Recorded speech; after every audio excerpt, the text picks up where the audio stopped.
Hello, hey there, what's up? I'm back. So today's a beautiful day in New York, and it got me thinking about my recent fragrance purchases, just how I felt about those fragrances. Do I, what's the feeling? What's the overall consensus? Are they fragrances that I want to continue to keep in my collection? So it's really, but do I love it? Type of situation. So I think, actually, I don't know how much I have, but I have a few fragrances that I want to kind of go over just a little bit more in detail about, my thoughts on them. So first up, I guess I'll go with the oldest one, or the one that I purchased I want to say a couple months ago, but I have had a sample of this for quite some time in my collection, so I have been able to play with it over the years. But as far as owning it, I've only owned it for the last couple months. This is Hypnotic Poison by Dior.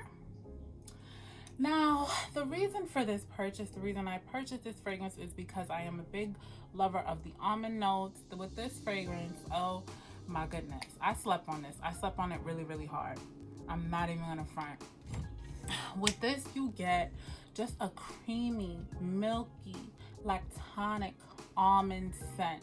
This is like a mild sweetness. This is not a candied almond. It's kind of on the drier side as far as I'm concerned, but oh my god, this is so milky. I crave this scent.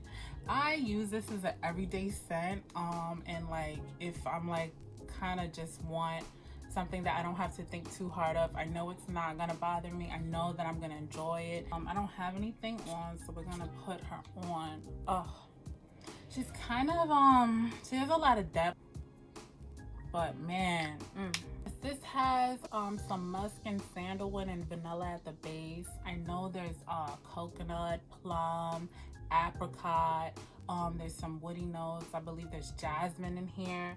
This is just, just full of all kind of goodness. But yes, this is kind of polarizing. Some people like it, some people don't. People say it goes Play-Doh. I can agree with that. However, the more I wear it, the more I'm not getting that, and the more I'm being able to kind of enjoy it. So I'm happy that that has kind of changed, because initially when I purchased it, it did kind of sit around, and that's what kind of put me off from buying a bottle to begin with.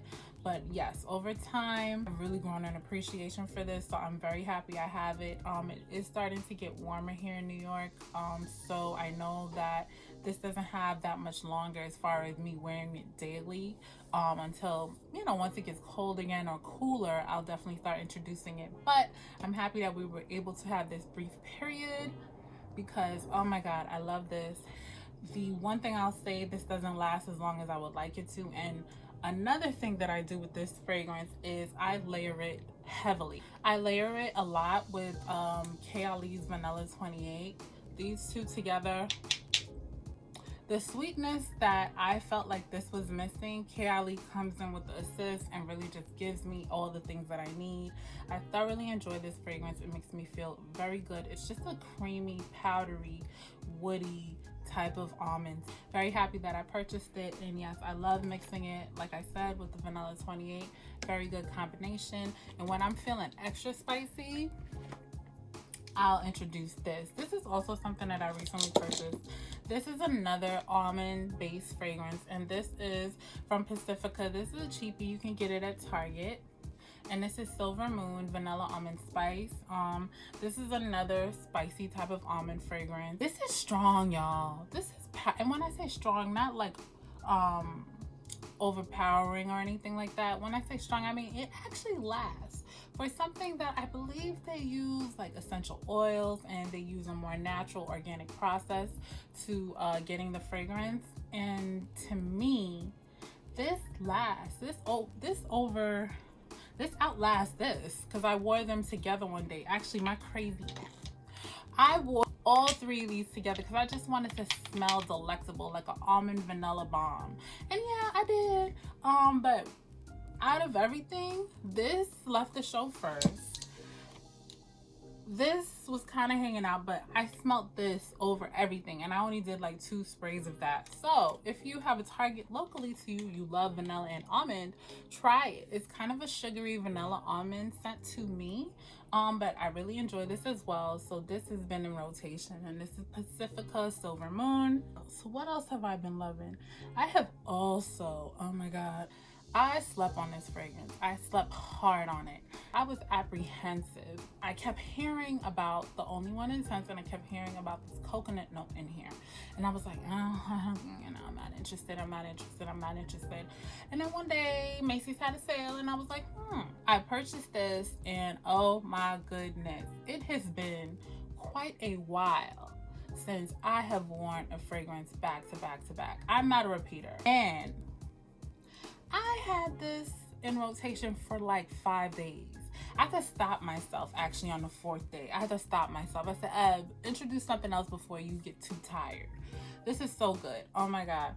This is coconut. This is jasmine. This is green apple. This is neroli. Oh my goodness. I compare this to Tom Ford's Soleil Blanc. Soleil Blanc just has more of a citrus tone to it. I believe there's bergamot. That bergamot is turned up slightly more, but the coconut in this is very reminiscent to the coconut in Soleil Blanc, which I love as well. So this is so good to me. I don't want to spray, but I'm gonna spray.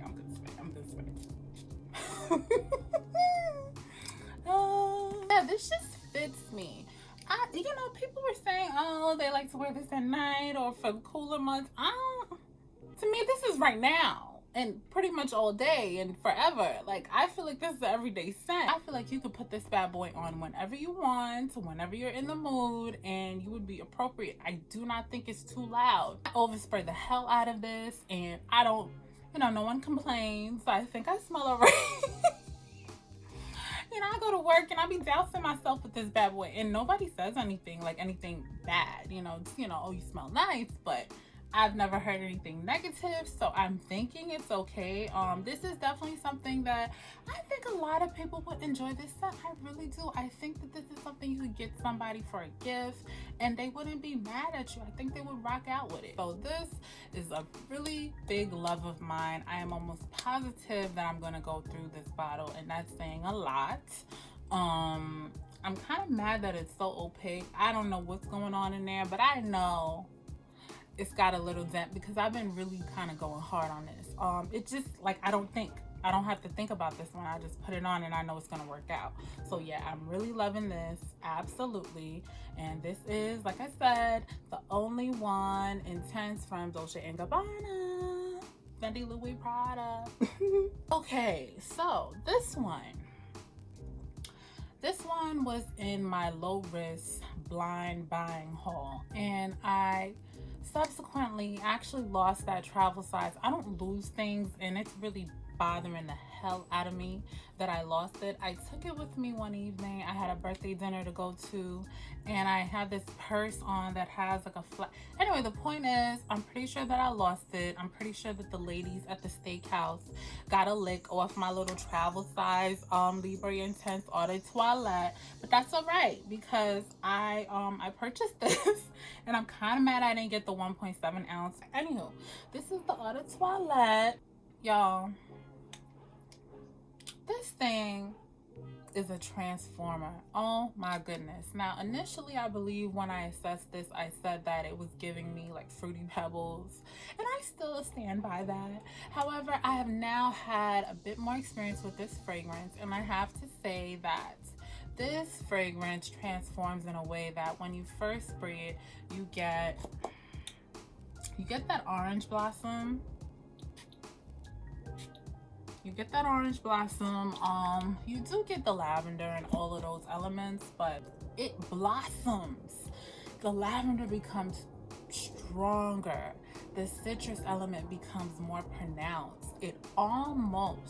I remember a lot with the original, a lot of people were referencing lavender and masculinity, just how lavender can tend to be too masculine and all of those things.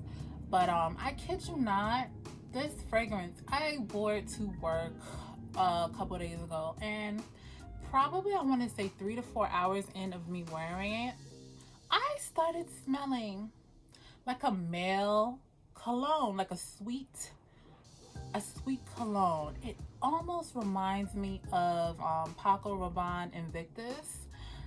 Slightly, just slightly, that lavender element in it. I don't know if it's the lavender and the orange blossom that come together and they bloom in a way that really kind of did remind me of like a sweet cologne. I really enjoy it. It has the sweetness, it has that orange blossomness, very aromatic as well. This lavender is very stylized, very sophisticated. It's not the typical lavender to me, so I definitely appreciate it.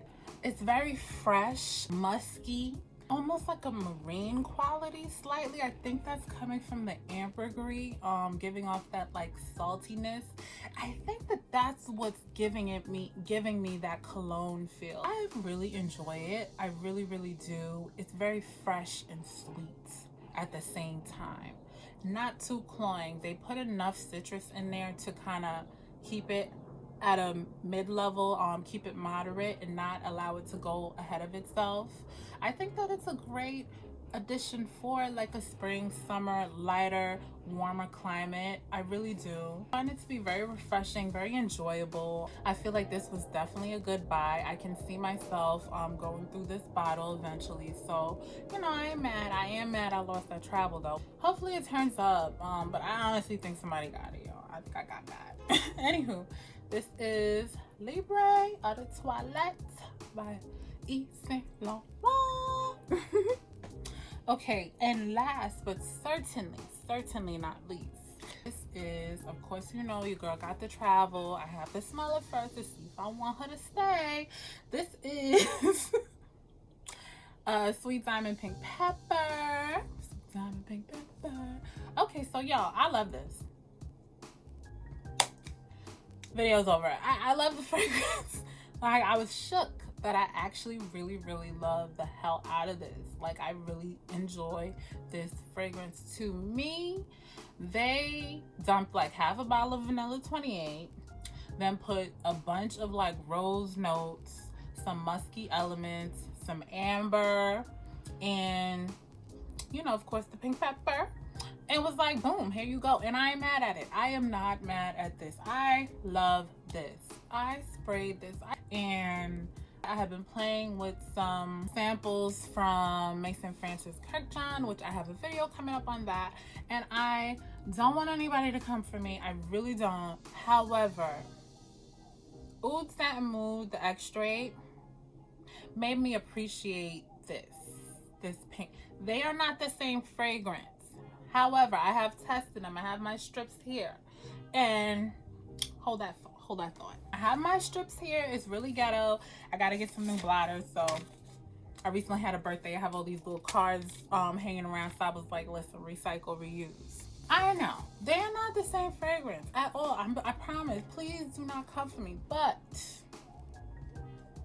there is a reminiscence. Okay, to me, y'all. Okay, this is the pink pepper. And this is Oud Satin Mood. Okay, of course, Oud Satin Mood is way more oody and way more all of that. However, I feel like there's a similar vibe. I don't believe there's any violet or, I don't believe there's any violet in the pink pepper. However, I think that between the amber, the patchouli, and the saffron, I feel like those come together and give off a oudiness to this fragrance. To me, as I've been exploring the notes on these fragrances, these two, I really think that there is some similarity in the scent profile. That is what I'll say. Yeah. Oh, a Sweet Diamond Pink Pepper is a lovely fragrance. I think this is a perfect introduction to a beginner, somebody who is not used to the rose scent and happens to like sweet scents. This is extremely sweet to me, and I have a high tolerance for sweetness. I feel like this is on the higher end of the sweetness scale when it comes to fragrances. I don't mind. I absolutely appreciate it, but I can see if somebody who's not a fan of sweet scents, they may not like this. Sweet Diamond Pink Pepper is extremely vanilla centric. It's a sweet vanilla rose, amber rose. Yeah, that's kind of what I have to call it for me in my mind. Now, although vanilla is not listed as a note in this fragrance, it's in here. I don't, it's in here.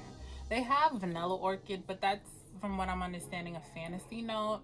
So I feel like it's probably just an orchid note, and they also have vanilla in here.